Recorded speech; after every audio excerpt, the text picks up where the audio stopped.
Hello everyone. Today I am Shruti going to tell you about rights in Indian Constitution.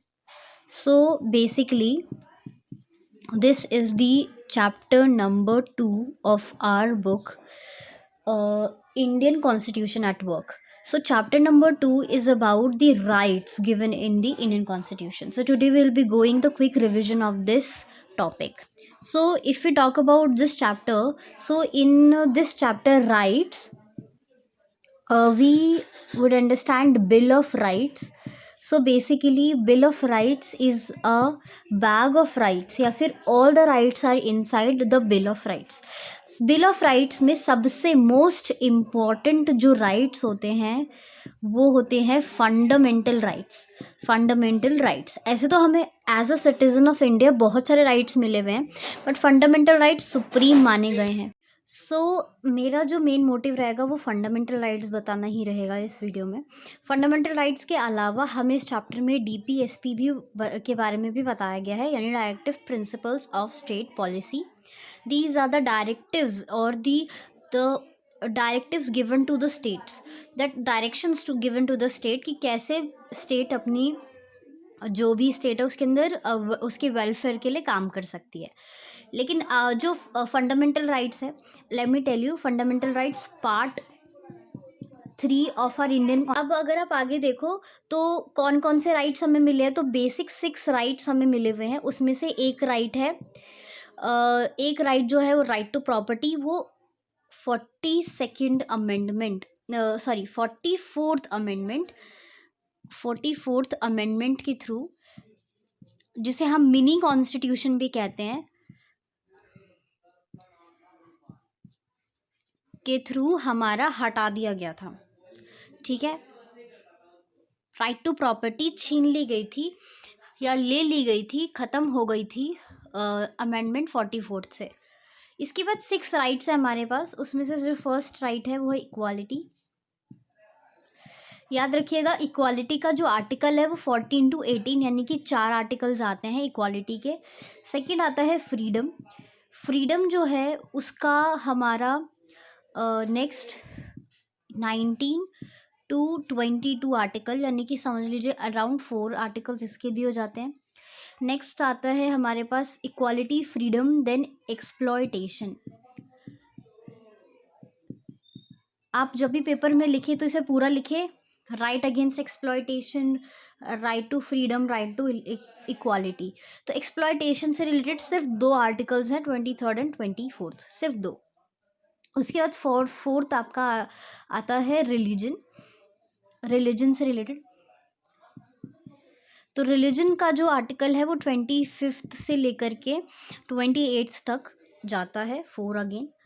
फिर 5th जो है आपका वो होता है culture and education, cultural and educational rights. ये आपका 2 ही आर्टिकल होते हैं 28 के बाद, 29 एंड 30. मैंने अभी बताया था 42nd अमेंडमेंट से जो हमारा राइट टू प्रॉपर्टी है ना, राइट टू प्रॉपर्टी, ये हटा दिया गया था, ख़त्म हो गया था, और ये हमारे आर्टिकल 31 में था. तो आर्टिकल 31 जो है वो तो मतलब है अभी भी कॉन्स्टिट्यूशन में, लेकिन इसकी वैलिडिटी ख़त्म हो चुकी है, तो इसलिए आर्टिकल 31 बीच में रह जाता है, हम उसे स्किप कर देते हैं. फिर आर्टिकल 32 से शुरू करते हैं एंड देन 35. वैसे हमारी जो बुक है उसमें 32 माना गया है, लेकिन हम 32 to 35 भी लिख सकते हैं, लेकिन आप 32 ही लिखना. ये होता है कॉन्स्टिट्यूशनल रेमेडीज. अब यहाँ पे कॉन्स्टिट्यूशनल रेमेडीज़ ही हो गया. यहाँ पर इक्वालिटी में जो 4 आर्टिकल्स आते हैं रिवीजन के लिए, जस्ट बता देती हूँ कि फर्स्ट जो 14th आर्टिकल है वो बात करता है इक्वालिटी बिफोर लॉ की. उसके बाद 15th आर्टिकल जो होता है वो बात करता है कि right against discrimination on the basis of sex, gender, caste, religion, etcetera etcetera. उसके बाद जो 17th आर्टिकल है that talks about the right to have the opportunity की बात करता है। 16th हमारा अपॉर्चुनिटी की बात करता है। अब यहाँ पे याद रखिएगा कि 16th अपॉर्चुनिटी की बात करता है, यानी कि हम में से सभी को काम करने का या अपॉर्चुनिटीज़ का अधिकार है। अब मान लीजिए कि पढ़ाई की अपॉर्चुनिटी हुई या फिर गवर्नमेंट सर्विसेज की, तो वहाँ पर जब रिजर्वेशन की जो बात है वो क्या करता है कि अपॉर्चुनिटी को हमारे लिए, जनरल के लिए, या फिर जो जनरल हैं या फिर जो apart from the reserved people हैं उनके लिए थोड़ा कम हो जाता है। तो ईज़ी भाषा में समझाऊँ तो ये है कि मान लीजिए कि आप सरकारी जॉब चाहते हैं या फिर कोई कॉलेज में एडमिशन चाहते हैं, तो रिज़र्वेशन आपने सुना होगा कि रिज़र्वेशन लोगों को मिल जाती है जिनका कोई जैसे SC ST OBC ग्रुप से आते हैं। तो इसीलिए यहाँ पे क्लॉज 4 डाला गया है हमारे कॉन्स्टिट्यूशन में, जो कहता है कि अगर अपॉर्चुनिटी SC ST या OBC जैसी वर्ग को मिल रहा है जो कि थोड़े से ऑप्रेस सेक्शन थे हमारी सोसाइटी के, तो उस केस में आप ये नहीं कह सकते कि आपकी राइट टू अपॉर्चुनिटी आहत हुई है। ठीक है, ताकि आप मतलब क्योंकि कॉन्स्टिट्यूशन अपने आप को यहाँ पर रेक्टिफाई कर रहा है ताकि ये अपने आप को कॉन्ट्रडिक्ट ना कर दे। इसके बाद आप देखते हैं फ्रीडम के अंदर ही हमारे पास लाइफ एंड लिबर्टी का एक आर्टिकल आता है। इसमें आर्टिकल हमारा 21 आता है, article 21 talks about life and liberty. इसी के अंदर अगर आप देखो तो 21A जो है ये एजुकेशन की बात करता है। तो ये आपने अपने बुक में भी देखा होगा, स्टार्टिंग में एजुकेशन लिखा हुआ है 21A के साथ। तो ये दो चीज़ें हैं जो कि एग्जामिनेशन प्रोस्पेक्ट से बहुत इंपॉर्टेंट थे, इसलिए मैंने यहाँ पे आपको स्पेशली मेंशन कर दिया। एक्सप्लॉयटेशन के अंदर 3 चीज़ें आती हैं, आपको ज़रूर याद रखना है। एक तो ह्यूमन ट्रैफिकिंग या फिर ह्यूमन ट्रैफिक भी लिख सकते हैं, यानी कि जबरन लोगों को उठाकर लेकर जाना और उनसे काम करवाना किसी भी तरीके का। फिर उसके बाद बेगार यानी कि उनसे काम करवाना लेकिन उन्हें पैसे ना देना। उसके बाद लास्ट होता है चाइल्ड लेबर की बात करता है। नेक्स्ट बात करता है चाइल्ड लेबर की। तो चाइल्ड लेबर जो है, आप ये देख लीजिए, एक्सप्लॉयटेशन का 23rd एंड 24th होता है। तो ह्यूमन ट्रैफिकिंग और बेगार जो है ना, ये हमारा 23rd आर्टिकल में आ जाता है और चाइल्ड ट्रैफिकिंग 24th आर्टिकल में आता है। ये आपको याद रखना है। इसके बाद रिलीजन वाला ज़्यादा इंपॉर्टेंट नहीं है एग्ज़ाम के व्यू से, लेकिन फिर भी जैसे हमें ये राइट मिला हुआ है कि हम कोई भी रिलीजन प्रैक्टिस करें, हम टैक्सेस दे सकते हैं, हम रिलीजियस चीज़ों को ऑर्गेनाइज कर सकते हैं, और लास्टली हम लोग किसी भी रिलीजियस चीज़ में जा कर के मतलब बैठ सकते हैं, अटेंड कर सकते हैं। तो ये रिलीजन वाले में आ गया। Cultural and educational rights mainly apprised section, या फिर बोल सकते हैं कि जो ऐसे लोग हैं जिनकी कल्चर के ऊपर थोड़ा सा वो है, प्रॉब्लम है कि उनका कल्चर ख़त्म हो जाएगा, वो बहुत कम है ऐसे शेड्यूल्ड लोग, ताकि डाइवर्सिटी बची रहे, इसीलिए ये प्रोविज़न रखा गया है कि अगर मान लीजिए ऐसे लोग हैं तो वो पहला तो अपने कल्चर को बचाएं और दूसरा एजुकेशनल इंस्टीट्यूशंस खोलें, ताकि लोग जो है वो उनके कल्चर और उनके एजुकेशन सिस्टम के बारे में जाने और उनका जो सभ्यता है वो चलता रहे, वो ख़त्म ना हो, ये डाइवर्सिटी ख़त्म ना हो। This is the beauty of India. इसके बाद कॉन्स्टिट्यूशनल रेमेडीज़ जो है, इसे हार्ट एंड सोल कहा जाता है, heart and soul of Indian constitution, और इसे BR अम्बेडकर ने कहा था। अंबेडकर जी ने इसे ऐसा इसलिए कहा था क्योंकि कॉन्स्टिट्यूशनल रेमेडीज़ ये अश्योर करता है कि ये सारी की सारी राइट्स आपको मिल रहे हैं, और नहीं मिल रहे हैं तो आप सुप्रीम कोर्ट में या फिर किसी भी लोअर कोर्ट में भी, लेकिन मेनली सुप्रीम कोर्ट में जाके डायरेक्ट बोल सकते हैं कि आपका फंडामेंटल राइट फॉलो नहीं हो रहा है। इसके बाद आते हैं रेट्स आर दी, हम कह सकते हैं कि निर्देश जो कि सुप्रीम कोर्ट देती है, या कभी कभी कोई भी हायर कोर्ट भी दे सकती है, जैसे हाई कोर्ट भी दे सकती है।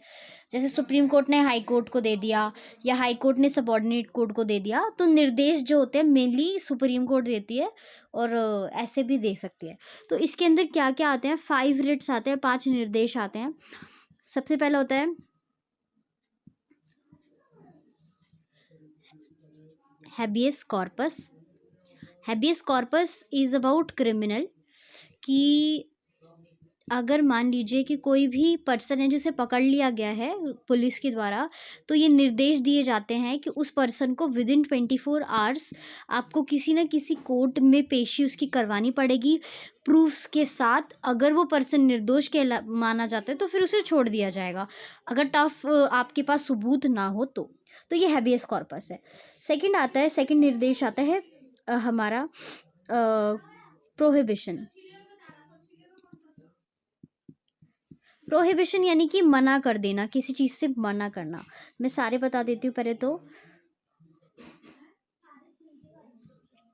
क्वो वारंटो, वारंटो, क्वो वारंटो आता है। उसके बाद फोर्थ आता है आपके पास सर्टियोररी,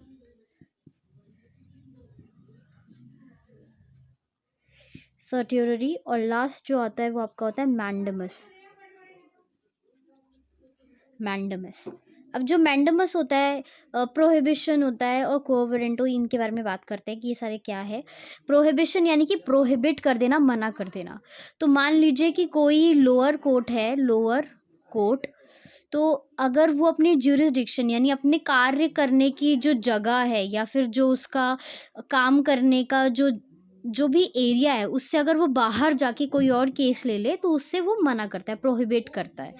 ठीक है। उसके बाद को वारंटो जो है, यानी कि एक तरह से वारंट, एक तरह का ये वारंट होता है जो कहता है कि जो भी मान लीजिए कि कोई भी पर्सन है जो कि एक ऑफिस होल्डर है, यानी कि कोई मान लीजिए कि कोई गवर्नमेंट एम्प्लॉय है, ठीक है, अगर वो अपना काम ना करके किसी और बड़े पद का काम करना शुरू कर दे, या फिर मतलब जो अपने पद से ऊपर का कोई काम करे, ऐसा कोई काम जो उसके ऊपर अनटाइटल्ड नहीं है, the work which is not entitled to the person, the office holder, तो फिर को वारंटो उसे जारी किया जाता है कि नहीं, तुम वो काम नहीं कर सकते।